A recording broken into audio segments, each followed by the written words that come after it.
Hello everyone, welcome to another tutorial for GEE.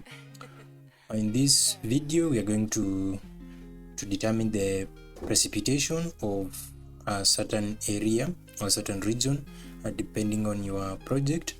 So for that case, we'll be showing you how how to pick the region of interest using the country's data from Google Earth Engine. So now what I'm going to do is I'm just going to load the country's data or the boundaries data from Google Earth Engine. I'm just going to paste some IDs here, which is going to load our data for countries in Google Earth Engine. So here in the search bar, I'm going to paste this ID. This is USDOS/LSIB. Then it is a simple boundary or shapefile from 2017 that is going to give us our boundaries for all the countries in the world. So if you're going to click on this, I can see it only has one kind of feature collection, which is this dataset for boundary polygons. Go ahead and click on this one. So if I click on this one, it's going to open the description. Then you can read through the description of these boundaries. You can see we have the boundaries for the whole world. So this is the United States Office of the Geographer provides the large-scale international boundaries. The dataset or the detailed version 2013 is derived from two other datasets. Okay, you can read through this description and get to know what the data is all about. What I'm interested in and what we are going to do is copy the collection snippet is here. I'm using dark mode, but if you're using light mode, you can clearly see the code snippet or the ID for our feature collection. So go ahead and copy that. Then let us go back to our Google Earth Engine code editor. Then we can say variable country underscore names is equal to, we can say country boundaries, you can say bounds, just to shorten the name boundaries. Then I'm going to paste the feature collection, that is ee.feature collection, and then we get our dataset with this ID. I'm going to ignore this, I don't want to import. Then I'm going to define my area of interest. So this is the boundaries. These are boundaries for countries. So maybe countries, if you are in Africa or you're in Asia or in the Americans, you're going to say variable, maybe you can say region underscore of underscore interest. Interest is equal to, we're going to pick this country bounds from feature collection. Then we paste it here, and then they say dot filter. So we are going to filter our data. Then say ee dot filter. We're using the filter function, and then equals to our country name. We're going to pick our country underscore name as whatever you want. So I'm going to pick Kenya like this. Okay, then I'm going to center the map. So I can say map.center object, and then I pass in the region of interest, not country bounds, but the region of interest like this. Then I give it a zoom of around 6 like that. Then I'll go ahead and say map.add layer. So I'm going to add the layer to the map. Then I say the region of interest, like that. The visualization parameters are empty, and then this is Kenya. So this is the layer name. Okay, so I'm going to save, Control S, and then I'm going to save this as annual PPT, annual precipitation, like that. Then I click on save.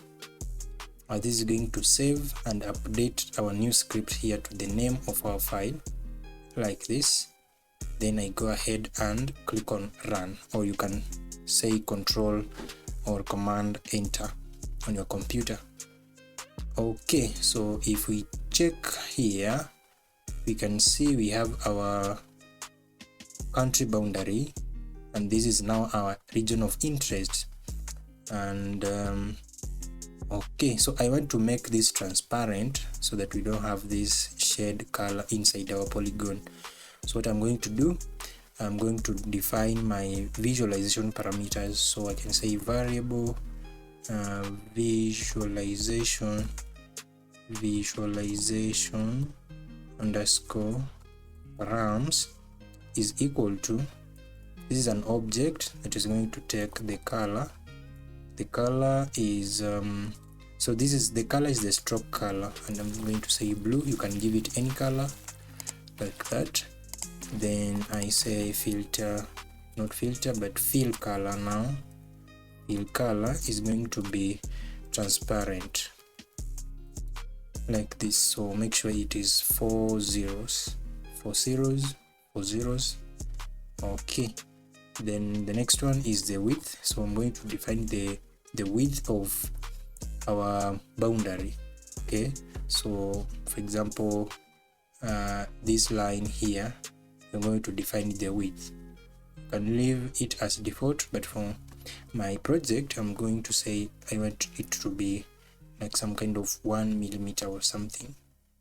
Yeah, okay, so this way I'm going to define inside my layer as region of interest dot style. So style is a function, and I'm going to pass in my visualization params. So I'm going to copy this, and then I just paste inside this. Control save, and then make sure you save and run your project. So it says uncognize arguments fill color to function collection. Okay, so let me see, I missed a single letter here. So make sure it is fill color like this, then click on save again and run your project. Okay, now we can see we have our boundary as blue, and its the stroke width is 1. Okay, now we can go ahead and define our rainfall or annual precipitation data. So what we're going to do, I'm going to paste this one here.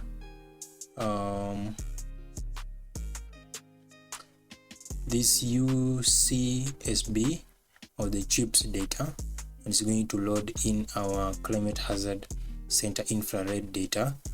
You click on that, you can read through the description. You can see it is climate hazard center infrared precipitation with station data. So in short, it is CHIRPS data, which is a 30-year quasi-global rainfall dataset, and it incorporates 0.05 degrees resolution satellite imagery.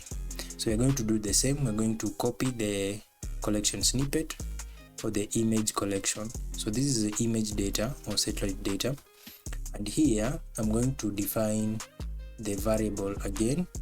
So I'm going to say var data is equal to, then I paste the image collection like that.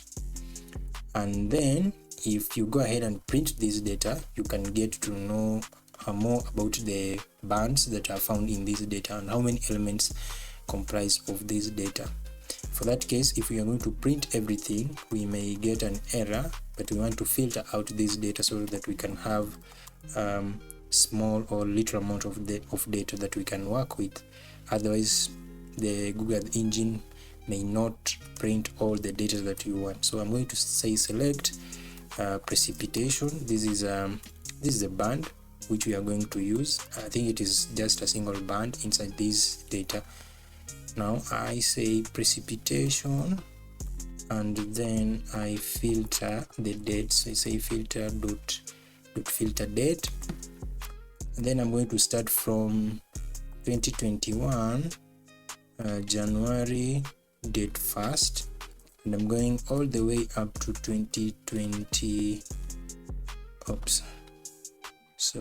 I'm going to go up to 2023 December 31st. So this is a period of 3 years, yeah, the whole of 2021, 2022, then the whole of 2023, like that. So I'm going to print this one here. So I say print, and I say here is image collection. The image collection, of course, is our data, like that. Okay, so now I'll go ahead and save, or click on save, or Control S, then I'll click on run. Yeah, now you can see we have our image collection here. Inside we have 216 elements. If you click on that, you can see all these images up to 216. If you click on one image, or the first image, you can see only it has one band, and the band is precipitation. So this is what we are going to use. Okay, we can go ahead and now say var, or variable, then we say annual CHIRPS data, like this. CHIRPS is equal to our data, then dot reduce. This reduce function is going to take the add engine reducer dot sum. So what this means is that it's going to take, since we are coming from 2021 to 2023, and a single year has 365 days. That means we are going to take to sum up all the amount of rainfall for each day up to 365, then we get the weighted sum of the 3 years. So this is what this function is going to do. Okay, I hope you get what I mean. Then we can also print, and then say this is our annual CHIRPS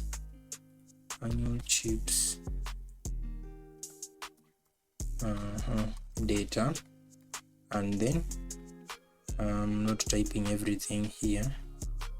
I'm just going to copy this variable and paste it there, like that. Make sure you save again and run. Now we only have a single image with a single band, that is precipitation, but this is the summation of all the 3 years, the weighted sum of the 3 years from the first day to 365th day of the year. Then it goes to the 2021, then 2023, and we get the summation of all the annual data. Okay, so you can click on this band and read through the description. You can see we have the CRS as EPSG 4326, the transformation, the data type, and so on. Okay, so now since we want to get to our area of interest, what I'm going to do is make sure that I add this to the map, and then clip to our area of interest. Okay, so here I say map dot add layer, and then we're going to add the annual precipitation, like this, and we say clip to our region of interest. Okay, this one here, and we pass in the visualization parameters as empty, then we give it a name as rainfall underscore, maybe we can just say annual rainfall, like that. Then you go ahead and save, your code and then run the project. Okay, so hopefully it is going to add to the map. There's no any errors. Okay, so you can see this is our data, but it is not good for visualization. So we go here to our rainfall under layers, click on this settings icon, and you can see we only have precipitation sum. Yeah, that is what we did here with the reducer function. Then we are going to choose the palette, and then we can define some colors. Say maybe I don't know, maybe this one. What am I going to do? Let's just choose like this color here. It's going to display less amount of rainfall, and then the deep blue or dark blue is going to show areas with high amount of rainfall. Then click on stretch under the custom tab, then you apply. Okay, yeah, then close. So you can see this is the annual precipitation for this area. Now you can see our map shows that the regions around this Lake Victoria receive quite a significant amount of rainfall, and maybe the areas around the mountain, because we have the mountain in between here. If I'm just going to uncheck this and show you what I mean. So there is a mountain here, and since they are good for relief, or relief is also a factor, contributes to a significant amount of rainfall at this region. Okay, so I'll go ahead and import this visualization parameter, or this color. Then after it imports, I'm going to just copy. I say Ctrl+C, and I'm going to paste it inside our visualization parameters like this. Okay, so this way we can be able to visualize. Now if I just click on save and run, it is going to update or auto update our map. That means there is no need for us to go here under layers, annual rainfall, and then choose our custom visualization parameters. Okay, so the next thing is we are going to create a time series chart that is going to show us from 2021 up to 2023 on a graph. So that means it is going to be quite much easier for us to know the trend of the rainfall.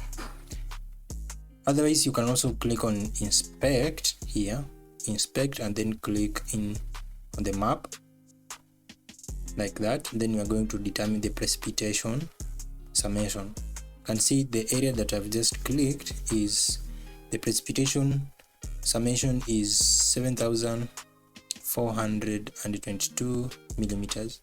If I click in an area maybe in the northern part of this country, we should expect to have lower amount of rainfall compared to the previous one. If I highlight this, you can see here we only get 404 precipitation sum, which means that this area in the northern part of this country receive quite less amount of rainfall compared to the regions around this lake and around the mountain.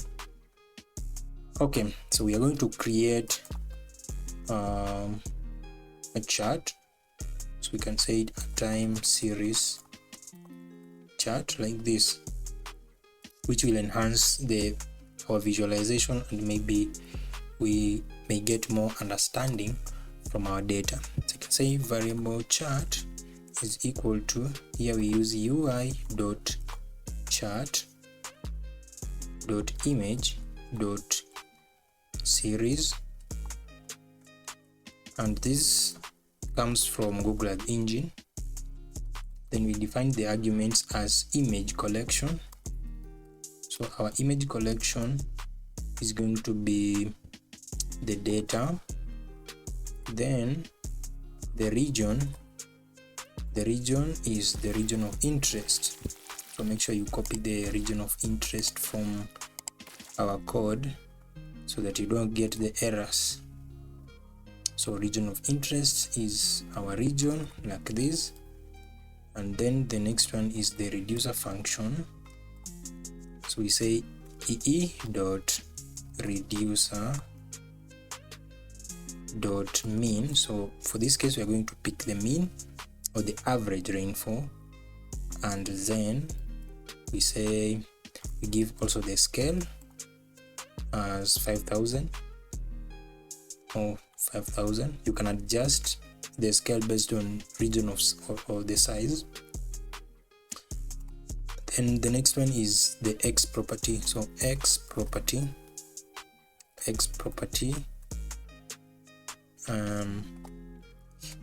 system time, I need to say like time underscore start. The next one is set options. I say dot set options, and the options are for our graph, yeah, because a graph, you know, is supposed to have a title, an axis, x-axis, y-axis, then some other properties, maybe the point size or the width of our lines.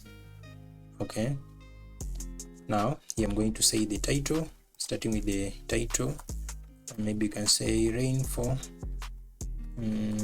time series, rainfall time series. Of course we are coming from 2021 to 2023. This is just a title. You can give any title. The h-axis or the horizontal axis like that. We say it's going to pick the title, and the title is, of course, date. So we are going to plot precipitation in millimeters or rainfall in millimeters against time. The time will begin from 2021 to 2023, including all the months. Then our x-axis, we do the same. We say the title is going to be precipitation, and this is in millimeters, or you can say rainfall in millimeters.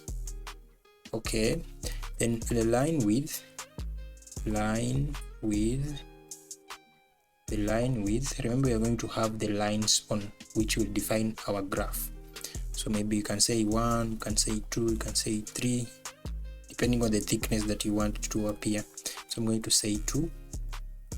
Then the point size, remember we are also going to have the points, or the points that are going to merge our time series chart. Okay, so here I can say point size. For example, if you are coming from January to February, in between we should join this January and February, March, and so on. So we are going to use the point size. We can give it a size of 4. Okay, I didn't put the comma there. Then make sure you put a semicolon, but it's not a must. And you can go through this and confirm if everything is okay. Image collection, region, reducer, scale, X property, options. We have the title, x-axis, y-axis. So I can click on save and now run the code. Cannot read property image of undefined. Where is this? I think this one is supposed to be capital.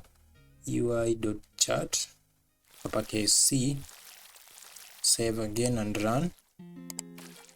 Let us see what we get here.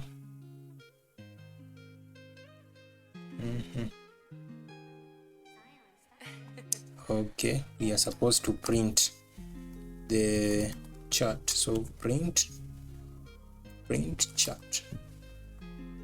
The chart is just the variable name that is storing all the data of our chart. Okay, so you print the chart. You can even have some text around and say our time series chart. Yeah, chart like this.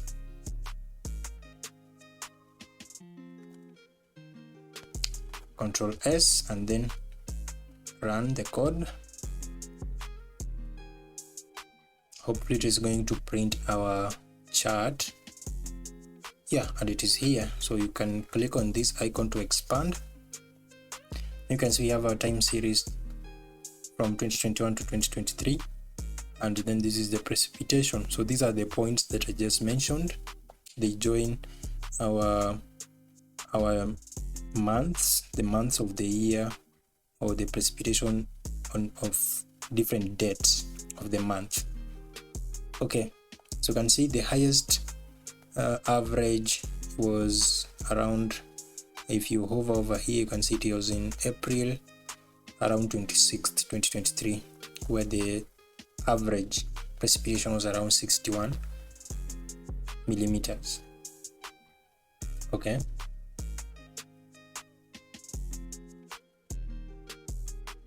yeah, you can also download this as CSV or SVG or PNG.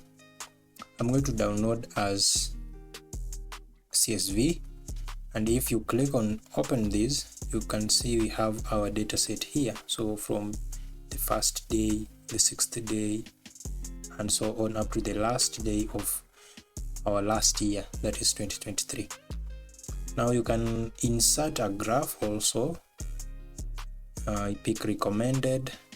I click on this one and say okay.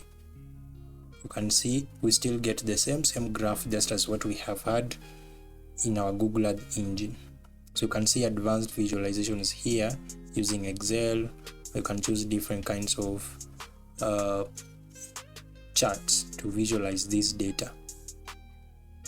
Okay, so the remaining thing is that you can download the image. Of course, if you want to maybe to go and have your own advanced visualization in, let's say, in any GIS software like QGIS or ArcGIS, you can still do so. You can download the data.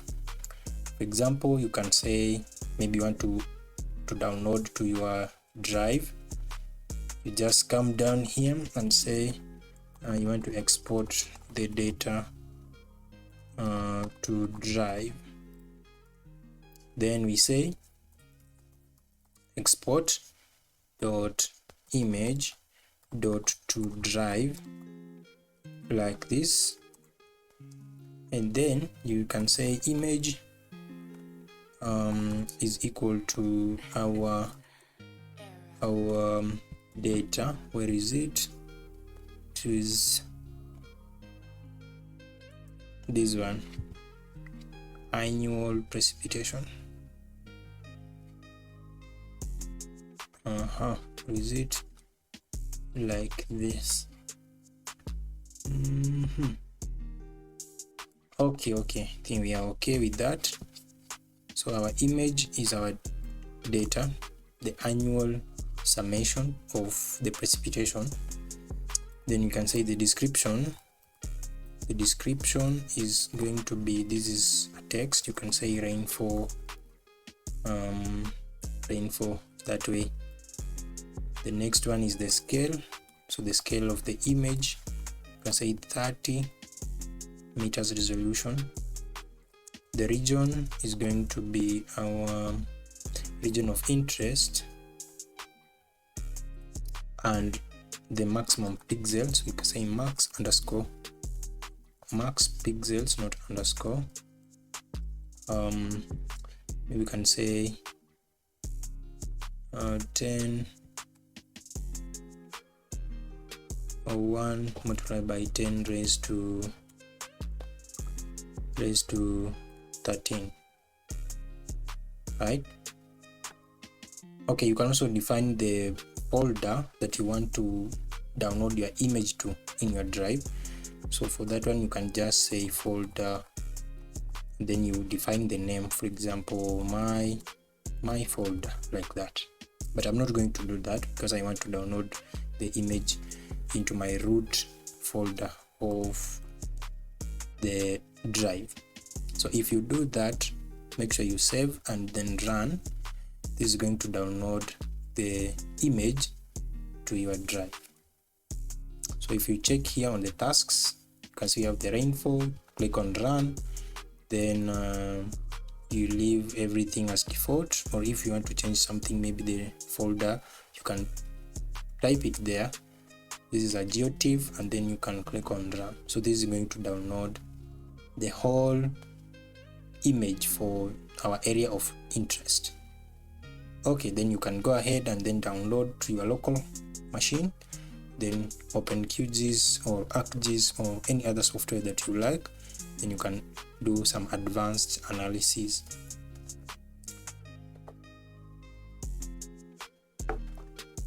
Okay, so this is it. I hope you enjoyed. Make sure to subscribe to the channel. If you have any questions or you would like me to cover any topic using Google Ad Engine, feel free to mention in the comment section. Thank you for watching, and I will see you next time.